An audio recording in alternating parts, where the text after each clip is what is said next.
What's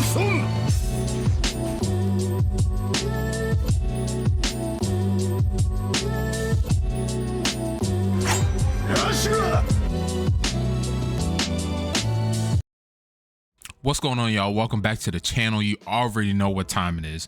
You already know the vibes that we running. One Piece chapter 1076 is dropped.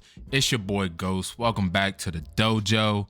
Chapter 1075 was nothing short of a banger, right? We got S-Hawk, S-Bear, Luffy, Zoro going up against those two Seraphins, possibly Kaku and Lucci coming into the fight and teaming up with them, possibly. But this chapter, more than likely, we'll get an answer about that. Chapter 1076 pretty much picks off with our last chapter left off with the fight. Now, Luffy off rip is just so trustworthy of the things that Kaku has to say, right? And of course, Zoro is his voice of reason, which, to be honest with you, Zoro's always the voice of reason for Luffy. He's always been the voice of reason for Luffy. The next thing that happens in this fight is when we see S-Hawk go up against Zoro once again, except this time he turns his leg into a blade, and immediately I think of Da's bones. And sure enough, Oda gave him the ability of the 𝚘𝚙𝚙𝚅 fruit, and it makes sense, right? Like, he's a swordsman, Mihawk's clone, Seraphim, like, yeah, he should have a sword devil fruit in that sense. And it made me think, and it really made me wonder, how strong are these Seraphins? How far can their power level go? Can they get even stronger just by fighting within itself? So we'll see down the line. Kaku's doing his best attempt to get free, right? Like, he's telling Zoro and Luffy everything they need to hear to make everything possible for him to be set free from those cuffs. The problem is his partner, Lucci, is just telling the total opposite, right? Telling Shaka that his goal was to kill all the Vegapunks. And then when Shaka asks him about what about Stussy or Stussy, he basically tells him the truth, which is, I'm gonna get my revenge and I'm gonna take her out and she's gonna pay the price, which obviously doesn't help. But the thing that Luffy does, which I love in this chapter, is once again, he's flexing his power now. He's flexing his status as a Yonko. He's basically told Lucci, like, bro, I just waxed you like 10-15 minutes ago. Like, do you really want to take these cuffs off and fight me again?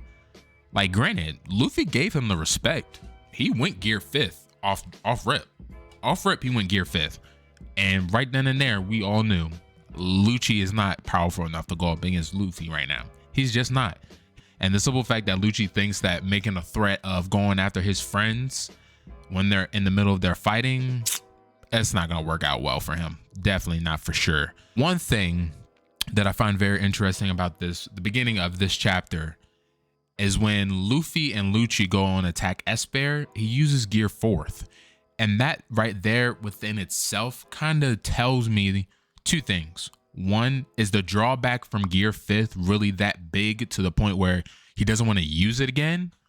Or two, is Luffy just saving it just in case of an emergency at this moment? Because to be honest with you, I wouldn't go all out either if I didn't have to. Think about the days of Dragon Ball Z, right? Or even in Naruto back in those days, especially Dragon Ball Z. They will warm up in their fights. They wouldn't, stretch and practice before then, whatever. They would just straight up take the first couple minutes of that fight as a warm up.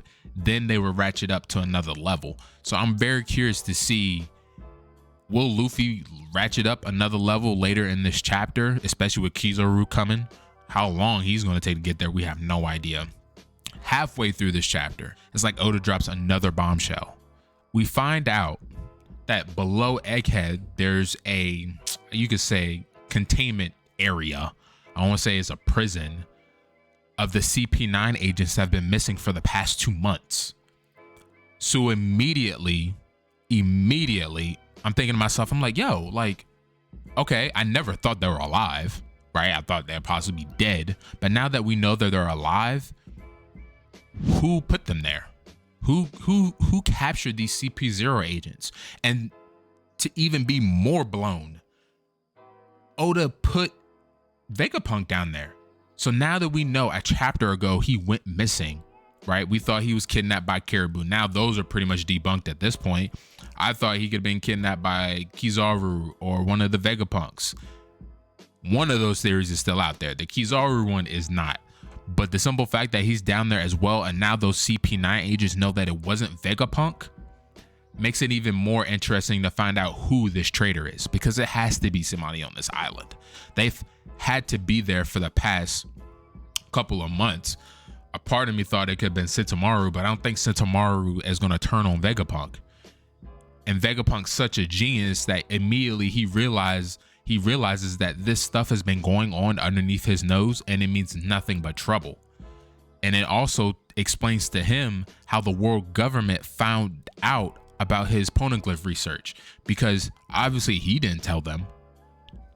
And the only people that have been on that island have been the 6 satellite Vegapunks, 𝚃𝚑𝚏𝚑𝚑, and from all we know, that's pretty much it.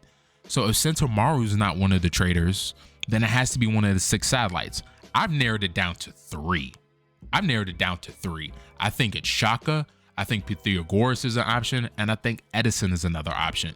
Just because he's the small fry does not mean he could be up to some bad things. And one of my TikTok viewers had told me the other day, and it was a great point and a great theory. What if the traitor isn't a person? It's not a clone. What if the traitor in itself is the island, right? Like, go back to the 90s, right? Disney Channel 90s. Think of the movie Smart House. Y'all remember that movie about I believe it's the family of 3. I believe the mom passed away. Dad's really smart, created a smart house, right? Goes haywire off of artificial intelligence, yada, yada, yada. Yeah, like, we get it. We know it, right? That could be going on right now in Egghead. The island itself could be turning on Vegapunk.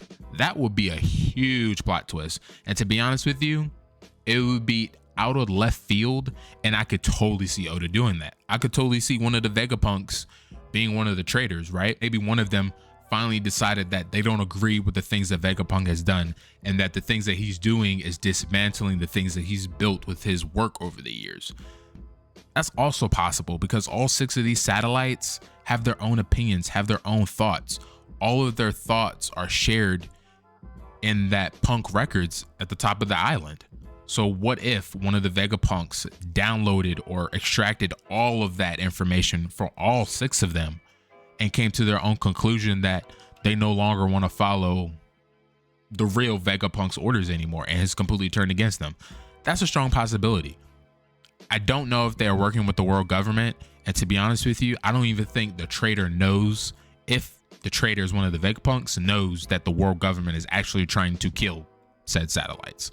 So this situation has definitely taken a drastic turn, and now that we know Vegapunk has been captured and held prisoner in his own island, it's definitely going to be very interesting what's going to happen next. I think the one person that could probably save him at this moment is probably Bonnie, but she's too busy dealing with her family trauma right now and that bubble her father created years ago. Where Oda takes this chapter next, oh my God. It's like finally he brings the Great One back to the front. And after Wano, we didn't think we would see him for a while. Then we found out, Kid was going to Elbaf, and Oda pretty much confirmed that our next trip will be Elbaf. But the last 3 pages, the last 2-3 pages of this chapter pretty much confirms all of that. Elbaf is next, and what Oda did in these panels was amazing. He gave us a great moment here with one of the giant kids in Elbaf at this bar with this bartender lady, and you see a man drinking a big cup of sake or a big cup of liquor or whatever he's drinking, right? And in that moment, I knew who it was. It was Shanks. But in that moment, it felt like Red Dawn One Piece all over again. 1,075 chapters later, it felt like Red Dawn One Piece. Oda took that special moment with Luffy and Shanks, and forgive me, I forgot the bartender's name. He gave us that moment so many years ago, 25 years ago. And 25 years later, he's giving us another moment like that with Shanks. It's so great. The nostalgia was great. Seeing the red-haired pirates all together, Yasa, Beckman, like, it's great to see them again. I know we saw them previously on Wano, but it's just so great to see them in this moment. And for them, and for Shanks to say, you know what, we were about to leave and set sail. I forgot. They did say they were about to go get the One Piece. So you know what they probably did? Handled that little scuffle with Bartholomew defacing one of their flags and naming it after Luffy, right? Went back to Elbaf, stocked up on some stuff, got ready for the trip, got lit, was about to dip, and here come the kid pirates pulling up for a fight immediately. Let's talk about the reunion, right? Who would have thought we would have seen Dory and Broggy here? Who would have thought we would have seen them? We haven't seen them since Little Garden. We have not seen them since Little Garden, and it was such great nostalgia, and it was so great to see them again, to see that they've had a relationship with Shanks before we had a relationship with Shanks, before the Straw Hats had a relationship, with Dory and Broggy. It's great to see. Oda's really bringing back a lot of familiar faces from the past and bringing them back to the forefront, and it's great to see right now at this point. I don't know what the community is thinking. I don't know what people are smoking. If you think Kid has a chance against the Redhead Pirates and Shanks, you're out of your mind, because Shanks gave them an ultimatum. Give me your poneglyph right now and you can flee, no harm, no foul, or you're gonna fight me right now.